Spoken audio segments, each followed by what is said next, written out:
Mr. Valentine, sir. I'm a cowboy movie star. I'm sure you must have seen me sometime, even if it's only on television. Well, anyway, I know how silly it sounds, but I need help. There's a most desperate situation that requires the action of a hero.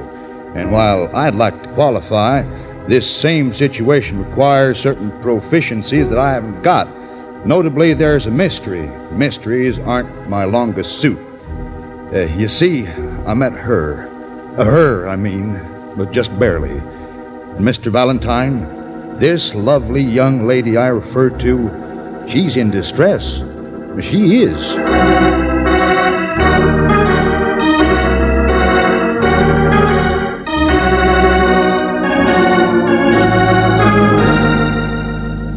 But, Mr. Disbrow, in your letter you didn't tell us... Daphne. That's who she is. Oh. Daphne. Daphne, huh? Yeah. I met her just the other day, you realize. I was talking to a man I know, a song plugger. That's like a Fuller Brush man, only with music, you see. He pointed her out. The little school teacher type that's always having westerns, you know, big, bashful blue eyes and a hair like honey and a heart just as big as all out of doors, With a head to match. I know. Who cares if she's smart? I don't. Anyway, I find this little girl lives all alone, way up in the Imperial Crest Apartments. Uh-oh, I take it back. Daphne does all right, doesn't she? Oh, she has money, but she's nervous, if you know what I mean. So nervous she'll hardly talk.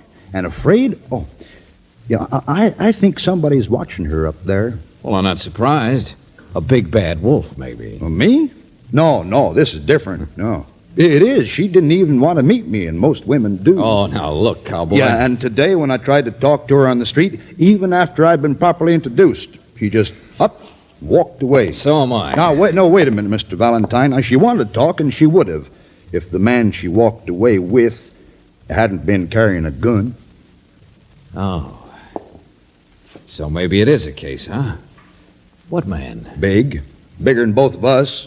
Black hair and sour face. Her husband, maybe. No, she told me she wasn't married. I don't know who he is, but she's afraid of him, all right. Uh-huh. And what do you want me to do, scare him away? No, figure it out, Mr. Valentine. Go meet her. Protect her before something worse happens. And then let me know before it does. Oh, I see. That's it. I do the dirty work, hand you the answers, and then you step in to scare away the rustlers. And win the girl, of course. Well, that's right, honey. And having keep my public name intact, my fans and all, you know, I'm a beautiful patsy. Okay, partner. But don't think you got a corner on the market.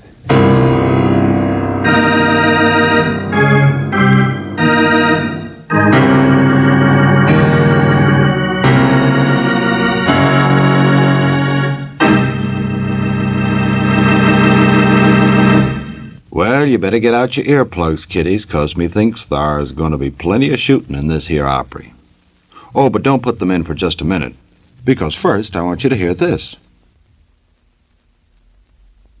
You know something? That did this old heart good. Now let's see if George is doing any good for Daphne. Uh-oh. Hey, George, someone is trying real hard to bump you off. Hey, George, duck! Hey, what the... I put your cigarette out, didn't I? Well... One shot at 30 feet, that's pretty good. Oh, but I missed the sandbag again. Look at them holes in my wall. Hey, lady, you got holes in your head. Oh, now don't be angry. I'm practicing here on my roof garden. See that clay pipe down there? I never miss. Oh, fine. You must make a big hit with lots of people. Well, my landlord and neighbors do complain once in a while. See the other pipe? Hey, you... But I talk them out of it. Well, now, look, I don't talk so easy. Don't you? No, he doesn't.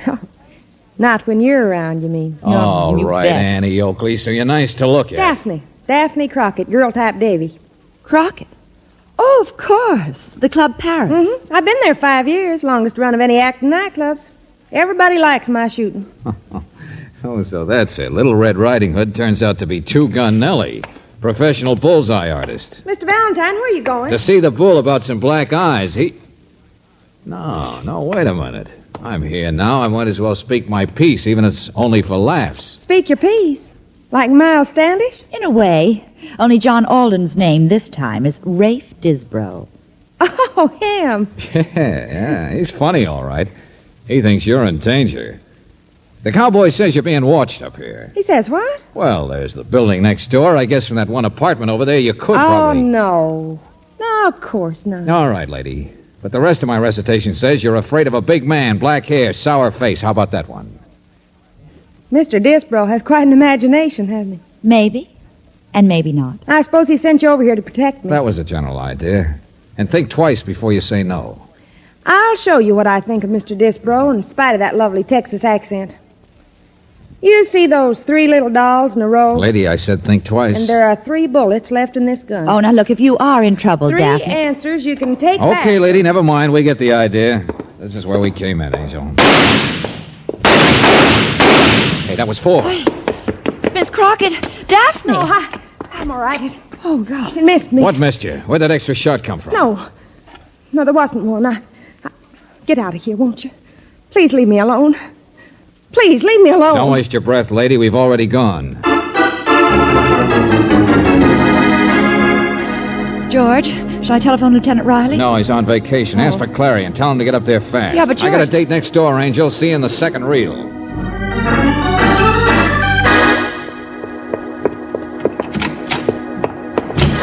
There's a card outside this apartment. Says R. Seaver. You him? I don't know. Are you? Now look, Bright Eyes, I want What's some... to look? A guy comes busting in, upsets my equilibrium.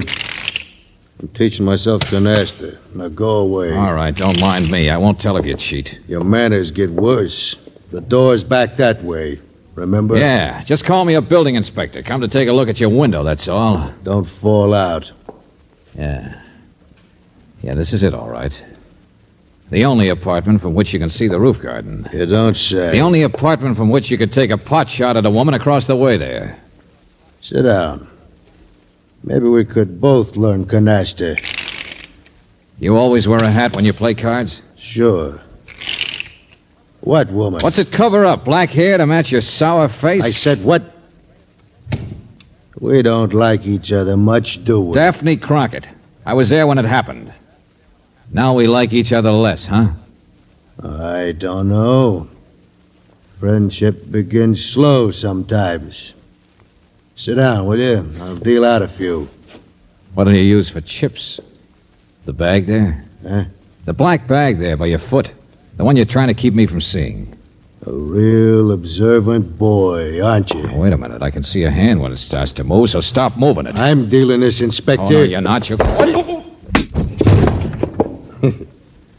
Too bad nobody can argue with a blackjack, Inspector. We might have had a nice little game.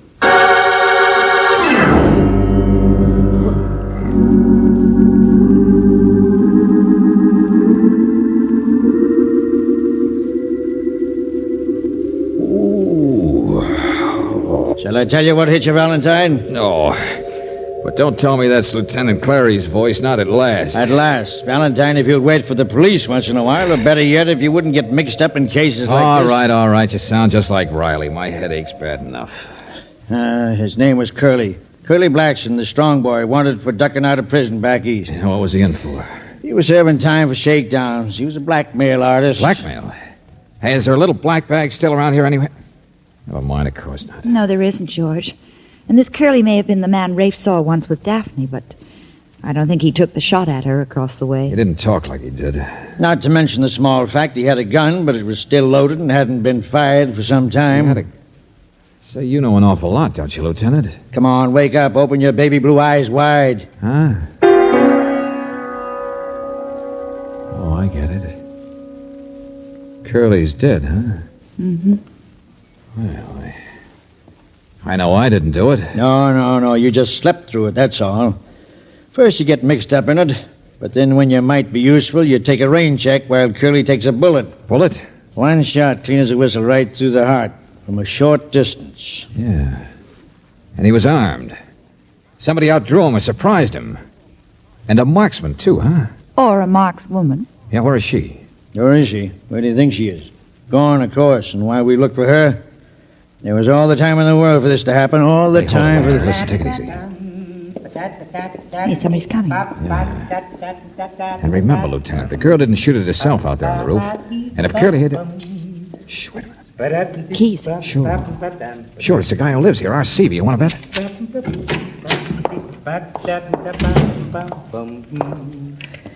All right, friend, that's enough music. You can notice us now. Grab him there. That's it. Okay, put down that stick, Buster.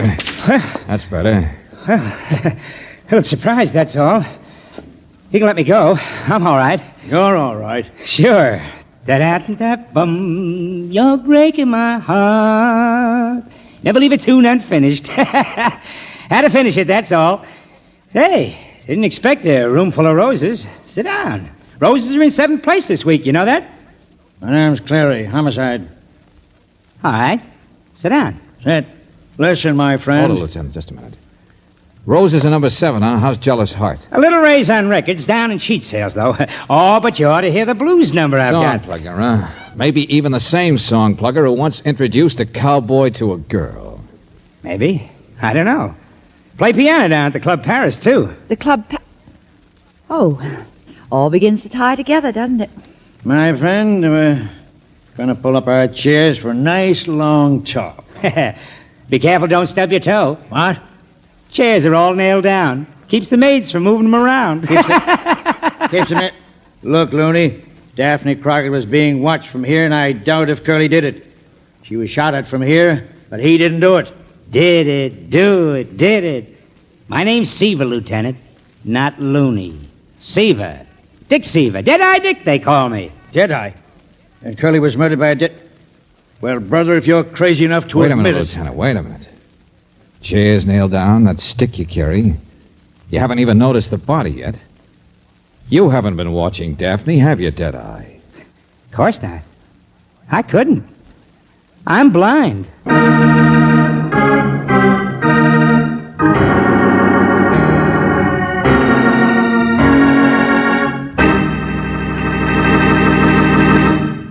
George, if I've told you once, I've told you 100 times. Don't jump at conclusions.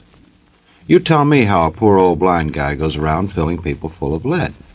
It just can't happen. Unless maybe he uses seeing-eye bullets. Hey, you know, that's all right. And for that matter, so is this.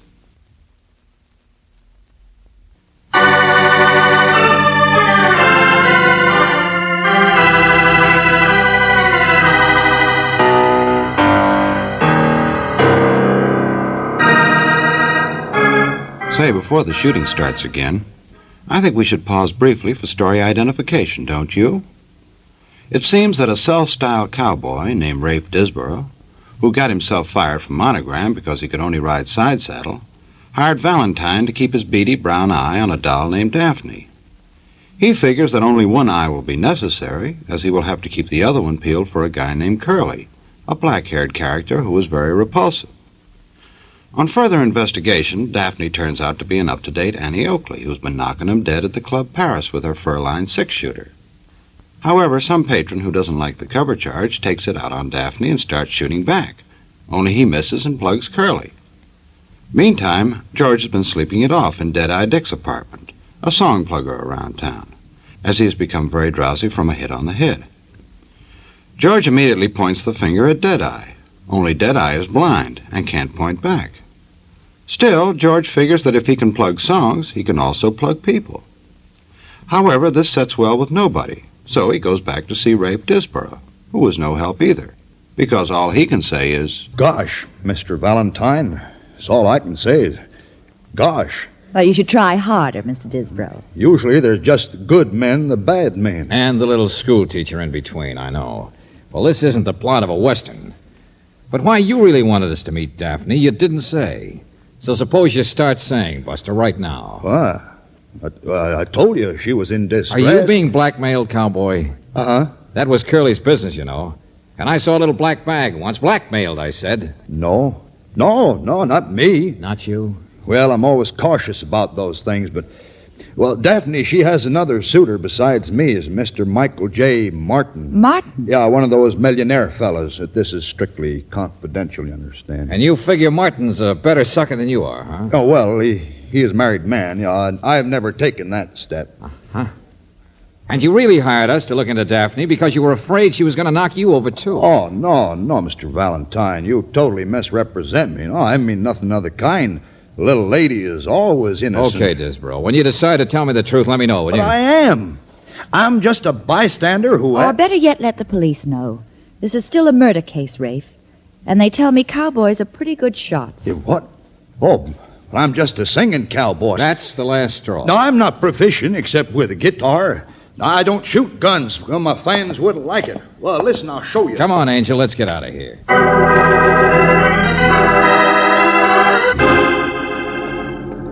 Here we are, George. Dressing room number 4, 3, 2. Sure. She's number 1 with a star on the door. Just a moment, please. I'm very sorry, but no one's allowed inside. Well, I'm sorry, too, Shorty, but we want to Miss see... Crockett isn't receiving any callers this evening. She hopes you understand. Well, now, that's real thoughtful of her. Just step to one side. You needn't raise your voice, but if I haven't made myself clear... Oh, George, just pick him up and throw And him. I really don't feel like arguing about Shorty, it. get out of the way. Oh, hello, Mr. Valentine. Goodbye. Oh, no, you don't. Stand still, sister. Well, I really got nothing to say. Come along, Mike. Okay, get out of my way. Shorty, wait a minute, you. Please don't be difficult, Mr. Valentine. Mac, Fred, Joe. Slow down, I say. Would you... Hey, Oh, George. Let go, will you? Bye-bye, Mr. Valentine. Will you... All right, Mac, Fred, Joe, she's gone. You can let go. Sure, don't get sore. Let me brush your coat. The boys, huh? Stagehands, that's all. Don't want to see you getting in trouble. Buster, I'm not the one who's going to be in trouble. Oh, yes, you are. Little guy's important, tough, too. The what? Little guy went with her, the Michael J. Martin. Martin? You mean that little shrimp was Martin? Lucky we saved you, huh? Lion hunter, you know. Toughest little guy in the world. Best marksman, too.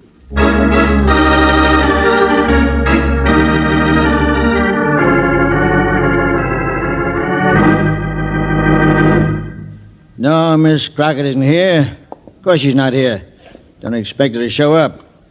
I even had one of our own men tailing her, and Martin shook him off, too. All right, so she's not here. You said that, Lieutenant. Little schoolteacher type, caught in the middle. Martin's not much to look at, only 5 feet tall. $2 million you could look at. Maybe blackmail does make sense. I told you that a long time ago, but nothing else means sense. Why did Curly come out here? Why did he get killed? Oh, stop asking questions. All right, you want an answer? Curly was Daphne's husband. What? It's in the record. They used to be married. Sure. Now she was afraid of him. Sure. Does it tie together a cowboy, lion hunter, Annie Oakley? Does it tell which one of those marksmen put a bullet through a man's heart with one shot? Let's not leave out Seaver. All right, so he's tied in. He's a friend of Curly's, too. But let Angel, me tell you something. when we were at the Club Paris, who was playing the piano? Huh? Well, it was... Oh, George, it wasn't Dixie. Uh-huh. See what I mean? He's missing, too. And you know, Lieutenant, a blind guy who's a heel could get into trouble easily.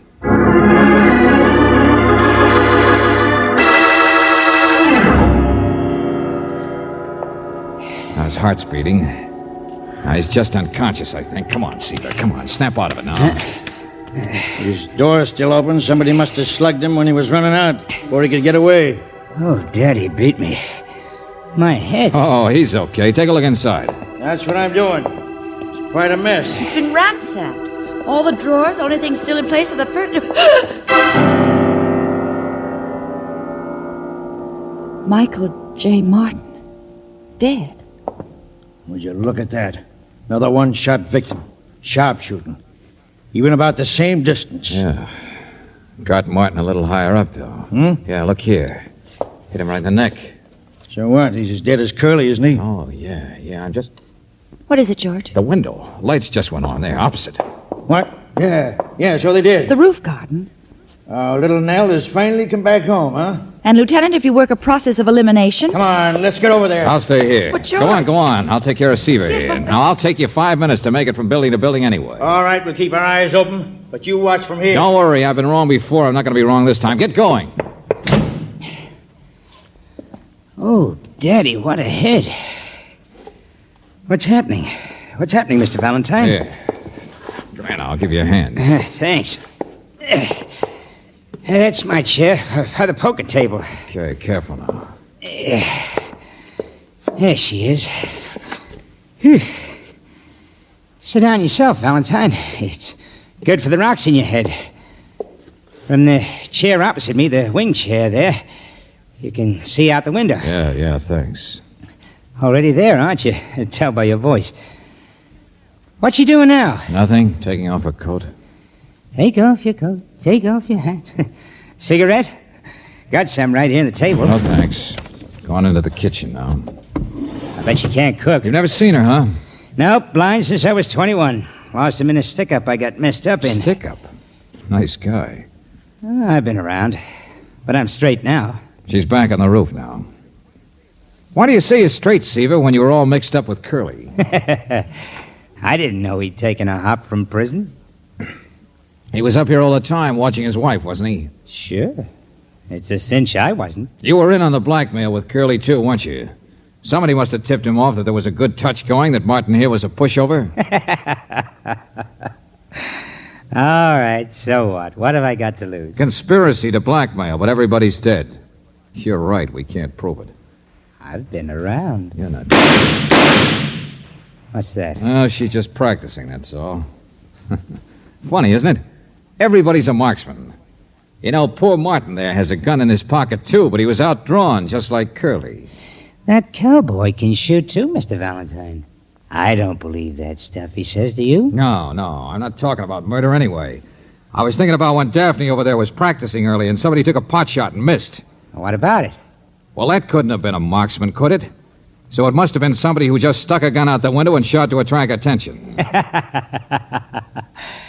You've been around, too, haven't you? You knew somebody'd come running over like I did and find Curly and lock him up. He was a fugitive. Good way to get rid of a partner, huh, Seaver? Well, she's going to work on the clay pigeons now. Good shot. Never mind her. Then what happened? Well, it didn't work, obviously. Curly knocked me out instead, so when you ducked back into the room to pick up the dough in the black bag, you found Curly alive and plenty suspicious. So you had to kill him, I guess. Oh, is that it? Now, how could a blind man do that? Then maybe later Michael J. Martin figured out who'd been in on the blackmail and came up for a little talk. So you had to kill him. Well, I guess you can't be blamed. Lots of people think I'm not really blind, but I am, see? Look at the match in front of my eye. Never mind, skip it. It's because you are blind that I know you killed both of them. Who else but a blind man would shoot two men at the same height? A big man in the heart and a 5-footer like Martin in the neck. You're crazy, Mr. Valentine. I'm blind. I don't even know where people are. You can tell by the sound of a voice, can't you? What? But not close enough to... Tell what chair they're sitting in? The chair that's always in the same place because it's nailed down? Well, come on now, tell me the rest, Buster. What happens? Yeah. You'd like to know how it works, wouldn't you? You'd like to know which chair. Well, I'm not going to tell you. I'll show you. It's the chair you're sitting in.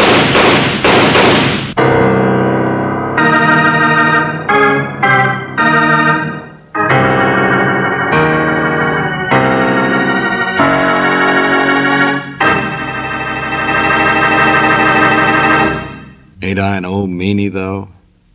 You know, a situation like this could set Cliff hanging back 10 years, which might be a good idea. For that matter, so is this.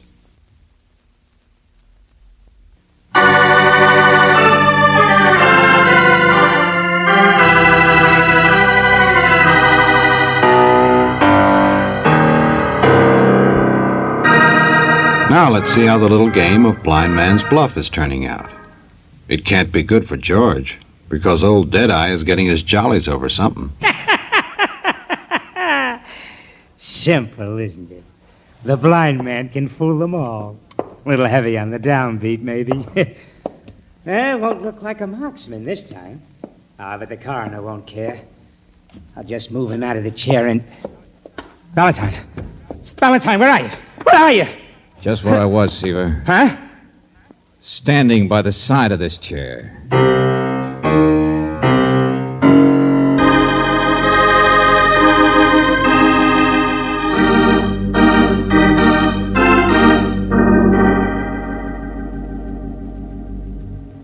Oh, thank you, Mr. Valentine. I can't tell you how grateful I am for apprehending that barman. Yeah. He was a little twisted, I guess. George, we've got to be going. Oh, no, wait a minute. I asked you out here to explain about her. Oh, boy, she's really nice. She was afraid of her husband, she was, afraid of what he might be up to. And she wasn't really mixed up much with that rich man, Mr. Martin. Oh, we know, Rafe. You told us. She's a school teacher type. I hope you'll be very happy. Oh, I'm sure we will, Mr. Valentine. Well, this is the last reel, Angel. So look out for the cactus while we mount up and ride off into the sunset, leaving the little ranch house behind. Huh? Well, George, at this point, doesn't the hero usually kiss the girl? Oh, no, ma'am. Huh? He always kisses the horse. Oh.